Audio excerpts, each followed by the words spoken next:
একটা পুরনো গল্প শোনেন, যা আমাদের জীবনের দৃষ্টিভঙ্গি বদলে দিতে পারে। একটা ছোট ব্যবসায়ী ছিল, যে শহরের এক কোণে তার ছোট্ট ঘড়ির দোকান চালাতো।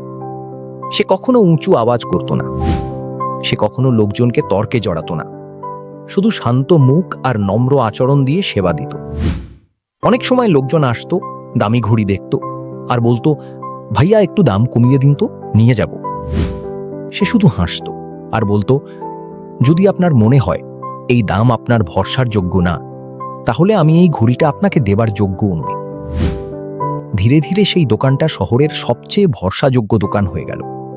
লোকজন দূর থেকে আসতো আর বলতো, সেই ভাইয়া মিথ্যে সদা করে না। এটাই ট্রাস্টের জাদু।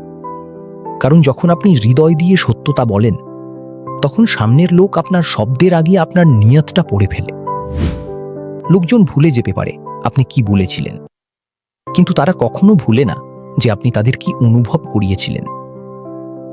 ট্রাস্ট তিনটে জিনিস দিয়ে গড়ে ওঠে: সততা, যা আপনার বলা আর করার সঙ্গে মিলে যায়; ধারাবাহিকতা, যা আপনাকে প্রত্যেকবার একই রাখে; আর সহমর্মিতা, যা সামনের লোকের অবস্থা বুঝে কথা বলার কায়দা শেখায়, না যে তাকে শুধু ক্লায়েন্ট ভাবে। লোকজন প্রায়ই ভাবে যে ট্রাস্ট বড় বড় প্রতিশ্রুতি দিয়ে গড়ে ওঠে, কিন্তু সত্যি এটা ছোট ছোট কাজ দিয়ে সম্পর্ক জোড়ে। যেমন কারোর কথা মাঝখানে না কেটে শোনা, তার চিন্তাকে অগ্রাহ্য না করা, বা শুধু এটা বলা যে হ্যাঁ, আমি বুঝতে পারছি আপনি কি অনুভব করছেন। ট্রাস্ট কোনো লেনদেন নয়, এটা তো একটা উষ্ণতার অনুভূতি। আর এই অনুভূতি জন্ম নেয় যখন কাস্টমার মনে করে যে এই লোকটা শুধু বিক্রির লোভী নয়, আমার ভালোর চিন্তা করে। কল্পনা করুন, যদি কোনো ডাক্তার আপনাকে সেই ওষুধ দেয় যা সত্যিই আপনার ভালোর জন্য, যদিও তা তেতো লাগে, বা কোনো শিক্ষক সেই পরামর্শ দেয় যা আপনার ভবিষ্যৎকে সাজায়, বা কোনো বন্ধু সেই কথা বলে যা আপনার কষ্টটা হালকা করে, তাহলে কি আপনি তাদের উপর ভরসা করবেন না? একজন সেলসম্যানও তখনই উজ্জ্বল হয় যখন সে কাস্টমারকে শুধু কেনাকাটার মেশিন ভাবে না, বরং একটা সত্যিকারের মানুষের মতো আচরণ করে। যখন সে বলে যে যদি এই প্রোডাক্টটা এখন শ্যুট না করে তাহলে কোনো তাড়াহুড়ো নেই, যখন দরকার হবে আমি এখানেই আছি। এই একটা বাক্যটা তার মনে চিরকালের জন্য লেখা হয়ে যায়, কারণ আপনি চাপ দেননি, সম্মান দিয়েছেন। কিন্তু প্রতিদিন তাকে বজায় রাখা হলো আসল কলা। আর এখান থেকেই পরের চ্যাপ্টার শুরু হয়, যেখানে আমরা দেখব কিভাবে একটা সাধারণ কথোপকথন একটা জীবন ভরের সম্পর্ক গড়ে তুলতে পারে। চ্যাপ্টার 4, প্রেজেন্টেশনের শক্তি।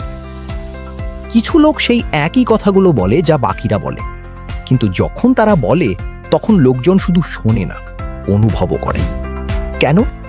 কারণ বিক্রির আসল পাওয়ার প্রোডাক্টে নয়, বরং প্রেজেন্টেশনে থাকে। সেলিংয়ের দুনিয়ায় একটা পুরনো প্রবাদ আছে যে লোকজন জিনিস কেনে না, তারা গল্প কেনে। গল্প তো হৃদয়ের সাথে যুক্ত হয়। একটা ছোট গল্প শোনেন। একটা বাচ্চা রাস্তার পাশে পেন্সিল বিক্রি করছিল। সে একটা বোর্ড ঝুলিয়ে রেখেছিল, একটা পেন্সিল মাত্র 5 টাকা। ঘন্টার পর ঘন্টা কেটে গেল, কিন্তু একটাও ক্রেতা আসলো না। তারপর একটা বুড়ো লোক এলো আর বলল, বাবা, বোর্ডে এটা লিখে দাও যে এই পেন্সিল কিনে তুমি আমার পড়াশোনায় সাহায্য করছো। বাচ্চাটা তাই করলো, আর মাত্র কয়েক মিনিটের মধ্যে সব পেন্সিল বিক্রি হয়ে গেল। প্রোডাক্ট সেই একই ছিল, শুধু পার্থক্য ছিল প্রেজেন্ট করার ধরনে। এটাই প্রেজেন্টেশনের শক্তি। যখন আপনি কিছু বিক্রি করছেন, তখন আপনি অভিজ্ঞতা তৈরি করছেন। কারণ যদি আপনার চোখে সেই চমক না থাকে, তাহলে কাস্টমার আপনার শব্দের আগে আপনার এনার্জিটা বুঝে নেবে। মনে রাখবেন, ট্রাস্ট গড়ার সবচেয়ে সুন্দর উপায় হলো কনসিস্টেন্সি বা ধারাবাহিকতা দেখানো। যদি আপনি বারবার সত্যবাদী হয়ে থাকেন, তাহলে লোকজন নিজেরাই বলতে শুরু করবে যে এই লোকের ওপর ভরসা করা যায়। আর যখন এই অনুভূতি কারোর হৃদয়ে আপনার নামের সঙ্গে জুড়ে যায়, তাহলে সেখানে সেলিং হয় না, বন্ডিং শুরু হয়। কখনো কোনো বড় কোম্পানির দিকে তাকান, যেমন অ্যাপেল, টাটা বা আমুল।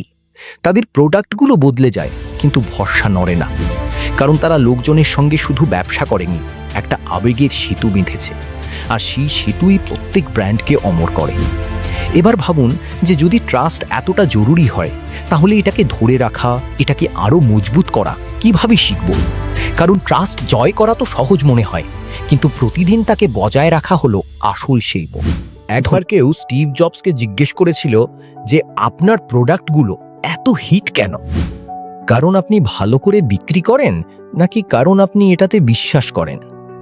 সে হালকা হেসে বলল, আমি কিছু বিক্রি করি না, আমি শুধু সেইটাই শেয়ার করি যাতে আমার পুরো হৃদয় লাগা। এটাই পার্থক্য একটা সাধারণ সেলসম্যান আর একটা অনুপ্রেরণাদায়ক প্রেজেন্টারের মধ্যে। প্রেজেন্টেশন তো শুধু বলা নয়, এটা গল্প বলার বিজ্ঞান। যখন আপনি গল্প বলেন তখন কাস্টমারের মনে একটা ছবি আঁকা হয়ে যায়, আর যখন কোনো জিনিস কল্পনায় ঘুরতে শুরু করে তখন অর্ধেক ডিলটা সেখানেই সিল হয়ে যায়। তাই সবসময় প্রেজেন্টেশনের শুরু করুন গল্প দিয়ে, মাঝে আবেগ মিশিয়ে, আর শেষ করুন ভরসা দিয়ে।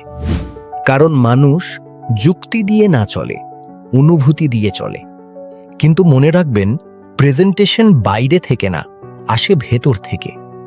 যদি আপনি নিজে প্রোডাক্টে কনভিন্সড না হন, তাহলে কোনো স্ক্রিপ্ট, কোনো তর্ক আপনাকে সত্যিকার দেখাতে পারবে না। প্রেজেন্টেশনের দ্বিতীয় বড় অংশ হলো বডি ল্যাঙ্গুয়েজ। কখনো লক্ষ্য করেছেন যে যখন কোনো লোক কনফিডেন্ট থাকে তখন তার চাল, তার দাঁড়ানোর ভঙ্গি, তার হাসি সবকিছু চেঁচিয়ে বলে যে আমি প্রস্তুত। সে বেশি বলেও না, কারণ তার উপস্থিতিই যথেষ্ট। একজন সেলসম্যান যখন কাস্টমারের সামনে দাঁড়ায় তখন তার কথার আগে তার ভাইব বিক্রি হয়। লোকজন আপনার গলায় দ্বিধা অনুভব করতে পারে, কিন্তু যদি আপনার সুরে বিশ্বাস থাকে, শব্দে উষ্ণতা থাকে, চোখে সত্যতা থাকে, তাহলে ডিলটা অর্ধেক জয় হয়ে যায়। যদি আপনার মনে হচ্ছে যে এই কথাগুলো আপনার ভিতরে কিছু দোলা দিচ্ছে, তাহলে একটা লাইক তো বটেই, যাতে আমি বুঝতে পারি আপনারাও এই যাত্রার সঙ্গে আছেন। ধন্যবাদ।